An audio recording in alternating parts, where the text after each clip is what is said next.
everybody. How are you? I wanted to talk for a little bit about hormones and your adrenal glands and the impact they have on your weight. So, I have some notes here so I just don't forget because it's a lot to cover and I want to try and cover it efficiently. So, if you see my eyes darting, it's just because I'm looking at my notes. But basically, hormones impact your weight, regardless of your age, your gender, your race. And specifically, there are three main hormones that do this, and two hormone secreting glands that do this. And they all play a major role, basically, in your weight management. So, leptin, ghrelin, and cortisol are the three main hormones. And then there's always the thyroid and the adrenal glands, which you guys are probably more familiar with. So, as I said, all play an integral role in your weight loss. So when you're hungry, your brain releases ghrelin. That's telling your body that you need food. Okay, that's the hunger hormone. So until you satisfy your body's need for the nutrients, these hormones, the levels remain high, so that you remain hungry.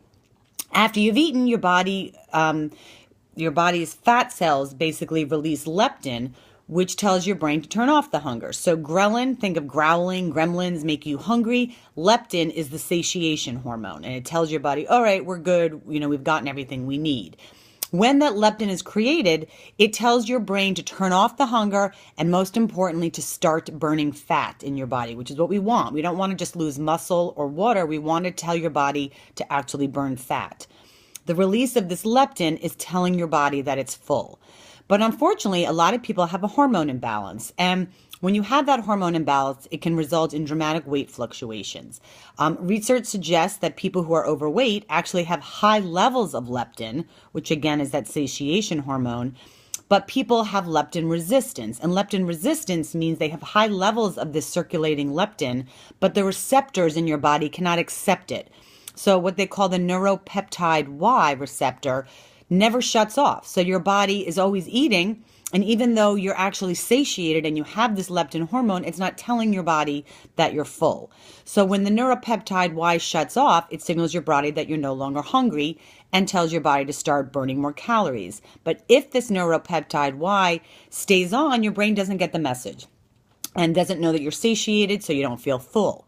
When you lose weight, you will become more sensitive to leptin, which is what you want, and actually stop eating when you're full. Okay, that's what the core product does a bit, is it helps with leptin satiation so that you actually feel that you are full.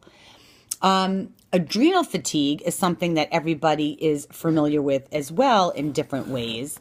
And adrenal fatigue occurs basically when the adrenal glands are not capable of producing healthy amounts of hormones that the body needs. So when you're exposed to a lot of stress, as so many of us are, the adrenal glands simply can't keep up with it. So chronic stress, poor eating habits, financial pressure, smoking, infections, emotional stress, all these things throw a wrench basically in your adrenal glands working effectively. So the most important hormone to help the body deal with stress is cortisol. So cortisol and your adrenals are widely connected. However, when the body produces too much cortisol, cortisol is connected as the stress hormone into your visceral fat, which is your belly fat. So it signals your body to actually hold on to this visceral fat, which is what you don't want because you don't want to have all that fat covering your organs. So adrenal fatigue often causes salt cravings, increased PMS, feelings of unhappiness, decreased energy, inability to deal with stress, muscle weaknesses, decreased sex drive, and mild constipation for some people. So people suffering from adrenal fatigue can basically feel like they're on an energy roller coaster. They're up and down all the time.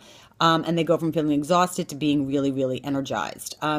Lifestyle changes, healthy diet, exercise, stress reduction techniques will all help with your adrenals, which is a good thing.